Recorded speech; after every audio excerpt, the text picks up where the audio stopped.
Alright. This is going to be a glimpse into my life. My weird life. Last night. Well, this morning. Today. Let's just say today.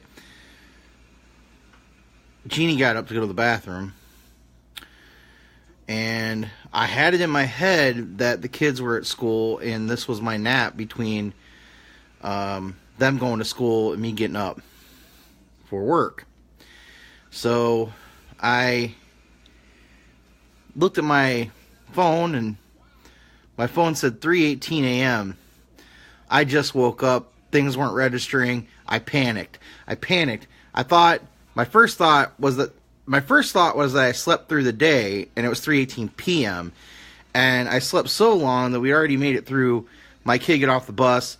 I missed work. You know, I was going to be in trouble, all that kind of stuff. And then I realized it said AM. Why the fuck does my phone say 3:18 a.m.? What the hell is wrong with my phone? And I said, fuck! I said something really loud. Jeannie heard me. She stopped peeing in midstream. And she came in and she said, what's wrong? Please don't wake Caitlin up. And I'm like, wait, it's the middle of the night, isn't it? I was convinced that there was something wrong with my phone, that my time changed for some weird reason, and it couldn't possibly be the middle of the night, and then it all made sense. But this isn't the first time this happened. It's not the first time.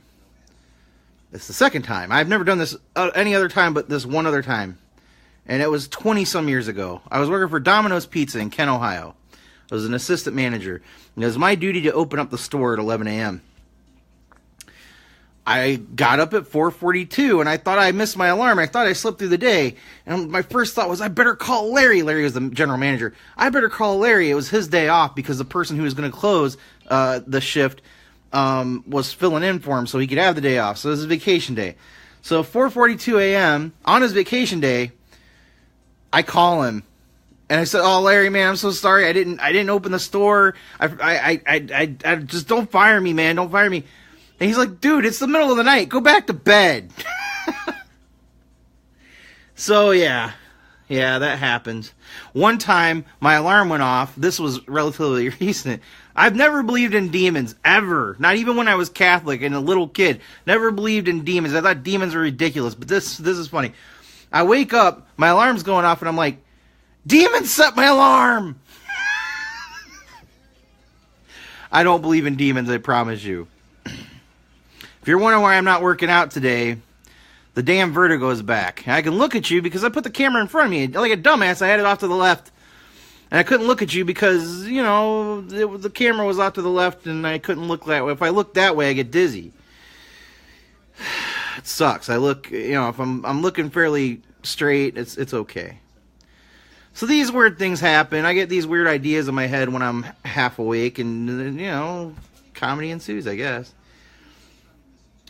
Today I got an argument with a young Christian college student, and he's probably part of the Campus Crusade for Christ. I got in an argument, I think I talked about it this morning already, and we were talking about a statue. We were talking about a Virgin Mary statue that survived a fire over in California. People's houses are burned to the ground.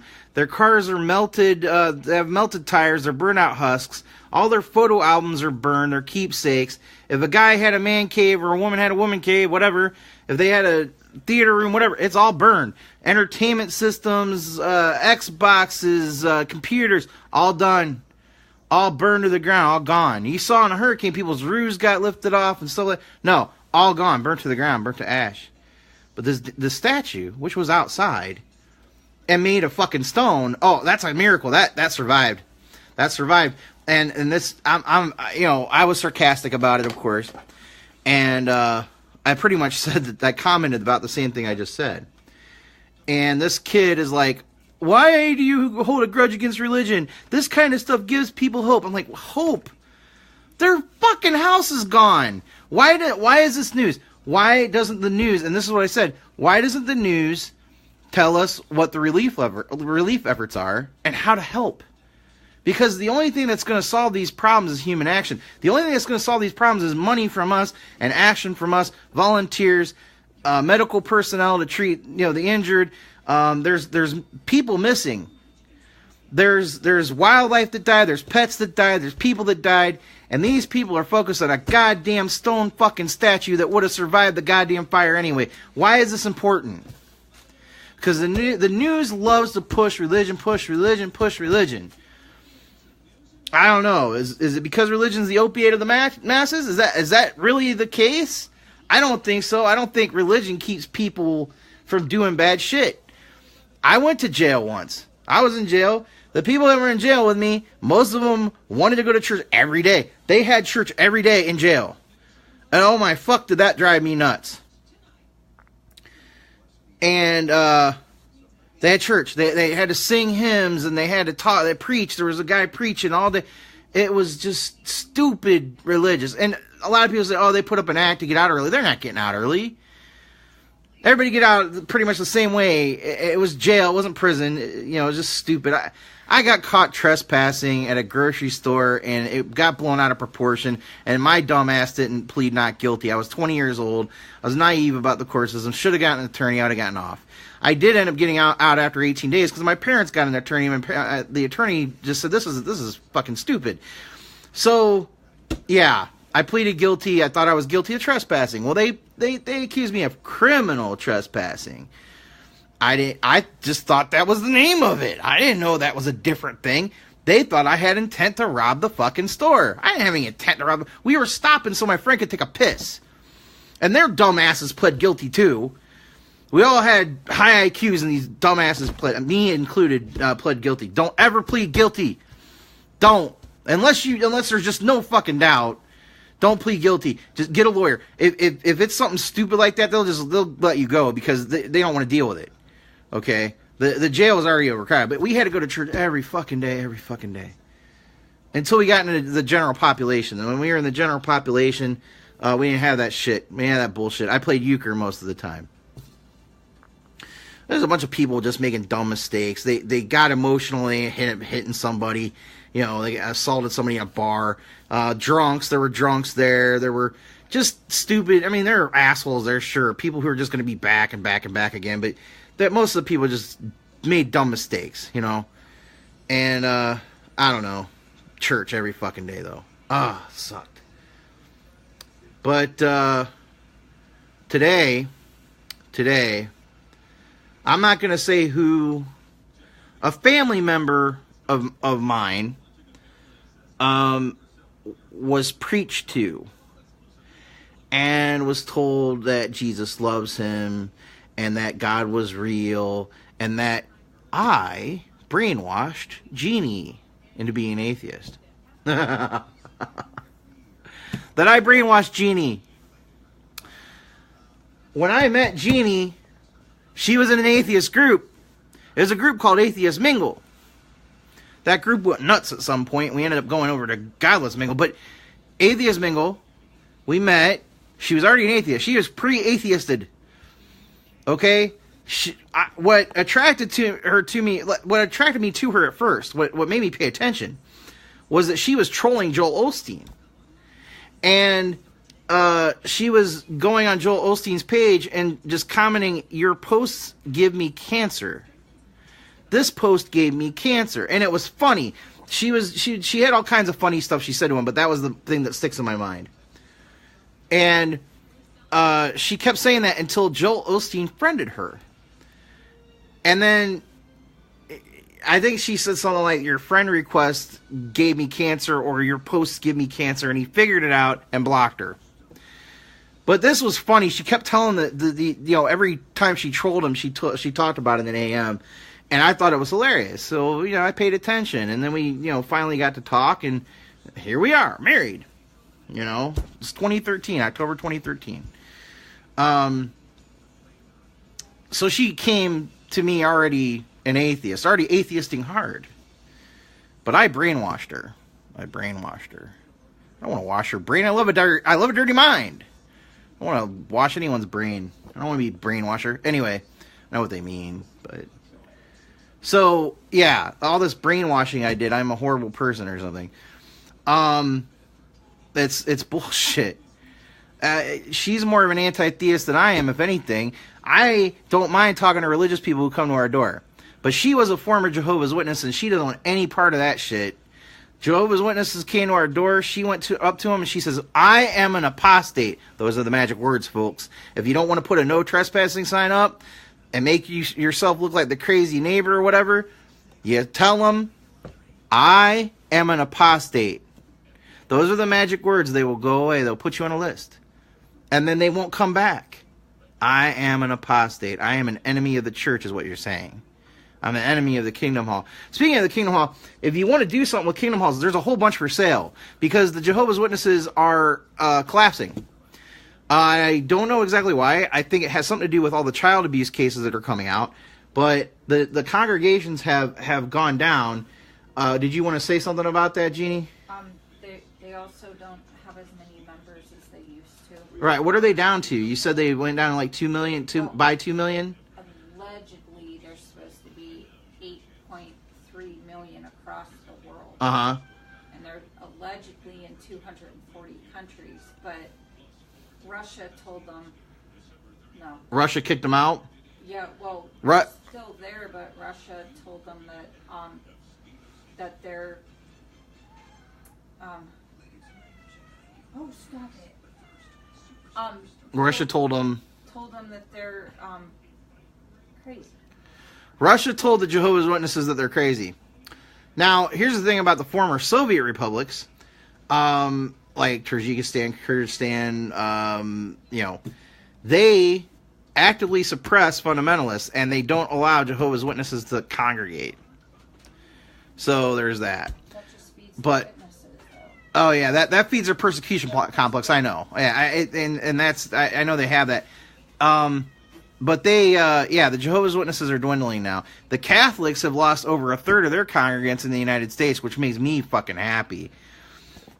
The Catholic Church actually put me on my way to atheism. I talked about that this morning. They taught me not to take the Bible literally, and that was the first step. And then I kept questioning. It all came down to faith, and faith wasn't evidence. But here's the thing: they had all the pedophilia going on, and the worst part of it was, in any population, you're gonna have about 4% pedophiles, something like that.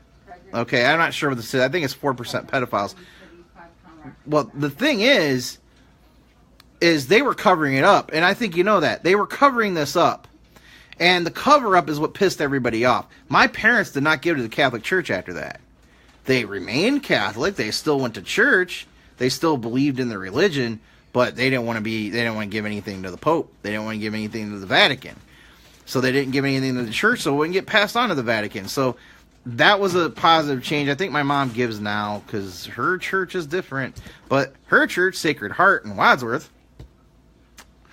her church had a priest who was having affairs all the time. So he's a big hypocrite. He wasn't molesting kids, but he was having affairs with women who were close to him in the church.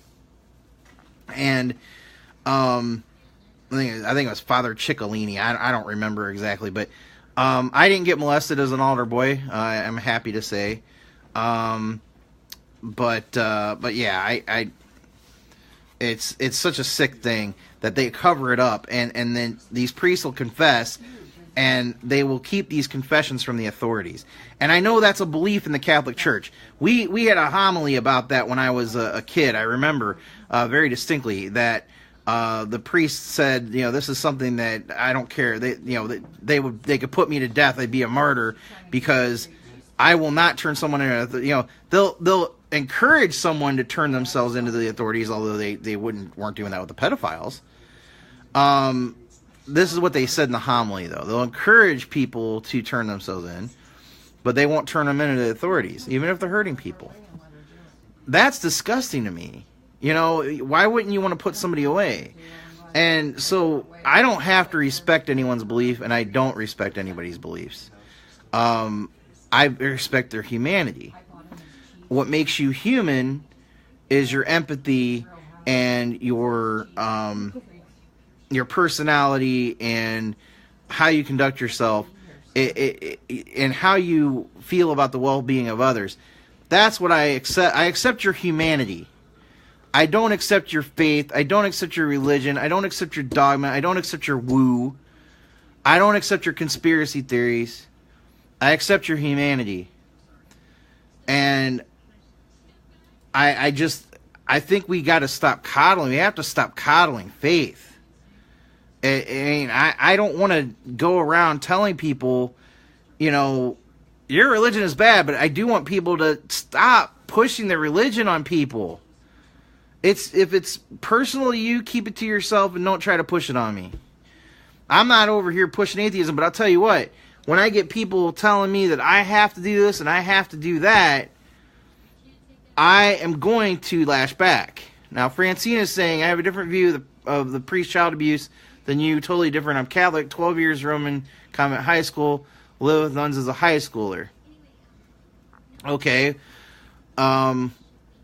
What's your view on the child abuse scandal? By the way, while I'm waiting for Francine's response, because there's a delay, while I'm waiting for that, there's a movie called Mea Culpa, a documentary about a school for the deaf children, where there were a lot of people who were molested, and it's a really good documentary, and it really shows the abuse. Also, there's a movie called Spotlight that is about the Boston. There's a paper. Spotlight was a column in the was it the Boston Globe, I think. They exposed the Catholic pedophilia scandal in Boston. They're the ones who brought it to light, and Boston owned half the town. So, I just I don't know. There's child abuse in all the churches, though. I mean, it's in Baptist churches. It's in the cults. Cults groom people, and they get them to be more vulnerable because they're in a community where if any wrongdoing is done, if anything messed up goes on, they want the elders in the churches to take care of it. They don't want you to go to the authorities. They want you to go to the elders in the church, and then you get trapped.